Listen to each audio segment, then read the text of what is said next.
Swipe ചെയ്യാൻ വരട്ടെ.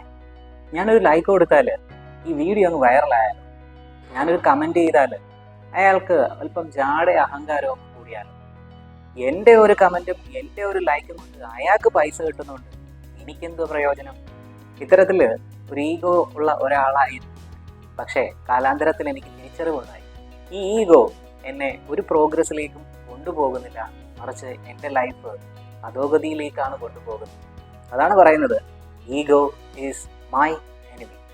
ഒരു കണ്ടന്റ് എത്ര മനോഹരമാണെങ്കിലും, എത്ര നല്ലതാണെന്നുണ്ടെങ്കിൽ ഈ ഡിസ്ലൈക്ക് ബട്ടണിലേക്ക് കൈ ഇങ്ങനെ പോകുന്ന ചില ആൾക്കാരുണ്ടല്ലോ, അവരോട് പറയാനുള്ളത്, താൻ നിരന്തരം ചെയ്തൊരു കർമ്മഫലം താൻ അനുഭവിച്ചിടുകിലത് നാരായണായ നമഃ. ബൈബിളിലെ ഒരു വചനത്തോടെ ഞാൻ ഈ വീഡിയോ അവസാനിപ്പിക്കുകയാണ്. ഒന്നാമതെത്താൻ ആഗ്രഹിക്കുന്നവൻ അവസാനത്തവനും എല്ലാവരുടെയും ശുശ്രൂഷകനുമാവണം.